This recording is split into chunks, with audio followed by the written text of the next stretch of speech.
안녕하세요. 오늘 저희와 함께 살펴볼 내용은요. 원주 침례교회 최동진 목사님의 사사기 6장 설교, 세상에서 가장 합리적이신 하나님입니다. 이 설교 내용 함께 좀 깊이 들어가 보죠.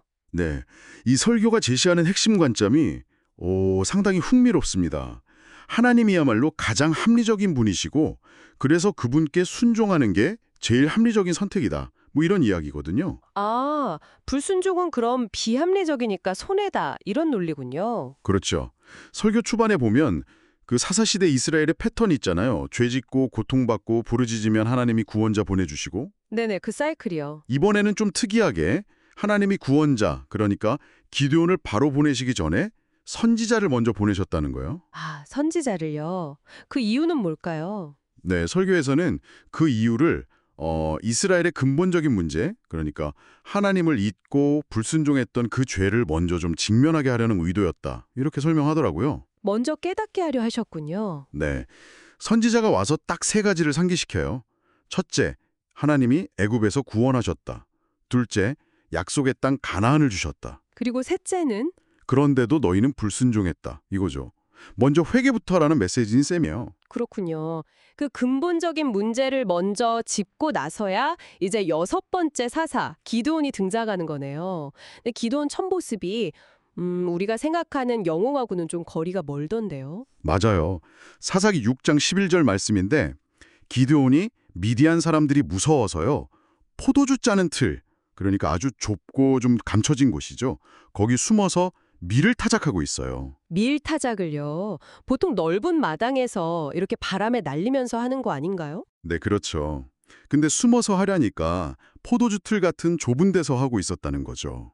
이게 당시 이스라엘이 미디안한테 7난이나 시달리면서 얼마나 힘들고 또 두려움에 털고 있었는지를 잘 보여주는 장면이에요. 아, 정말 비참했겠네요. 설교에서는 또 타작하다라는 히브리어 단어, 하바트의 의미도 설명을 해줘요.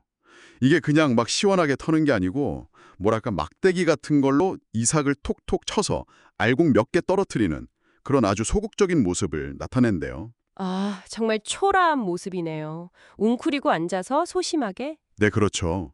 그런데 바로 그런 기드온에게 여호와의 사자가 나타나서 큰 용사여, 여호와께서 너와 함께 계시도다 이렇게 불렀다는 거예요. 참 놀랍죠? 네, 정말 반전인데요. 이 큰 용사라는 호칭, 설교에서는 어떻게 해석하나요? 이게 그냥 칭찬이 아니라 좀 이중적인 의미가 있다고 봐요. 하나는 하나님의 관점이죠.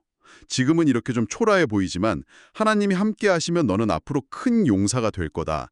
이런 미래에 대한 선언이자 격려고요. 아, 가능성을 보신 거군요.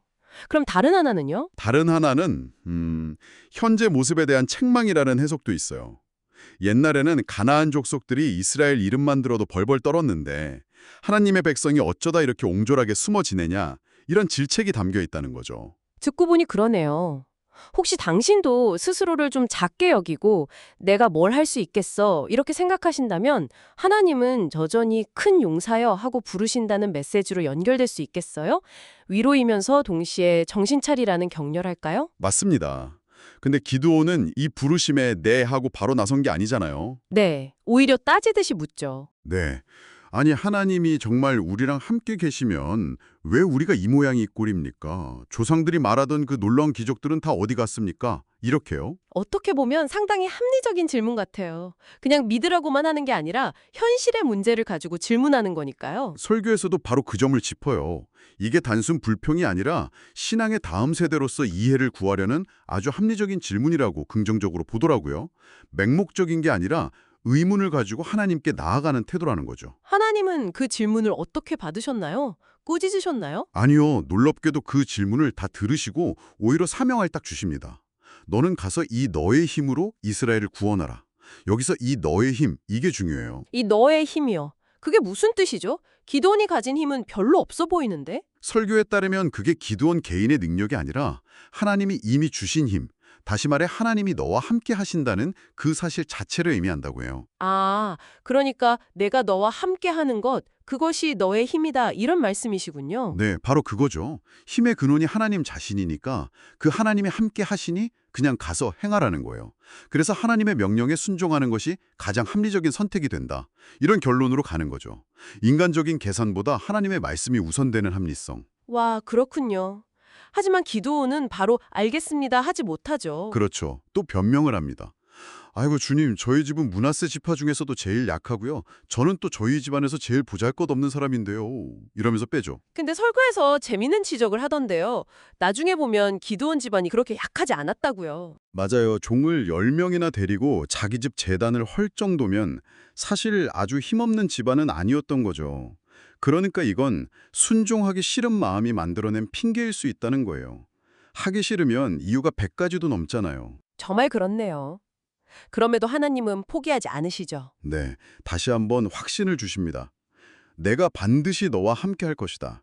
내가 미디안 사람 치기를 그냥 한 사람 치듯 할 것이다. 한 사람 치듯 그 많은 미디안 대군을요. 그 당시 미디안 군대가 메투기 때 같았다고 하지 않았나요? 네, 맞아요. 그 엄청난 수를 그냥 한 명 상대하듯이 아주 쉽게 이기게 해주시겠다는 정말 상상을 초월하는 약속이죠. 하나님 앞에서는 숫자가 아무 의미 없다는 걸 보여주는 대목이에요. 나중에 군사수도 줄이시잖아요. 3만 2천 명도 많다고. 네, 300명만 넘기시죠. 이것도 결국 전쟁의 승패가 사람 수에 달린 게 아니라 오직 하나님께 있다는 걸 이스라엘이 똑똑히 알게 하시려는 의도였다고 설교는 강조합니다. 결국 오늘 이 설교는 하나님이야말로 가장 합리적인 분이시고 그분의 말씀에 순종하는 것이 우리의 계산이나 상황 판단을 뛰어넘는 어쩌면 가장 차원 높은 합리성이다. 이런 이야기를 하는 거군요. 그렇습니다. 두려움에 떨던 기드온을 큰 용사로 부르시고 불가능해 보이는 약속을 주시고 또 이루시는 그 하나님을 통해서요. 하나님의 합리성은 우리의 논리가 아니라 그분의 신실하심과 능력에 기반한다는 거죠. 네, 잘 들었습니다. 여기서 마지막으로 당신께 한 가지 질문을 던져보고 싶어요.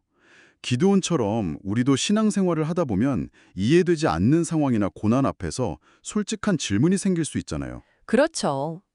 왜 이런 일이 일어나는지, 하나님은 정말 함께 하시는지 묻게 되죠. 네, 오늘 설교는 그런 솔직한 질문과 그럼에도 불구하고 하나님의 말씀에 순종하는 것이 어떻게 함께 갈 수 있는지를 보여주는 것 같습니다.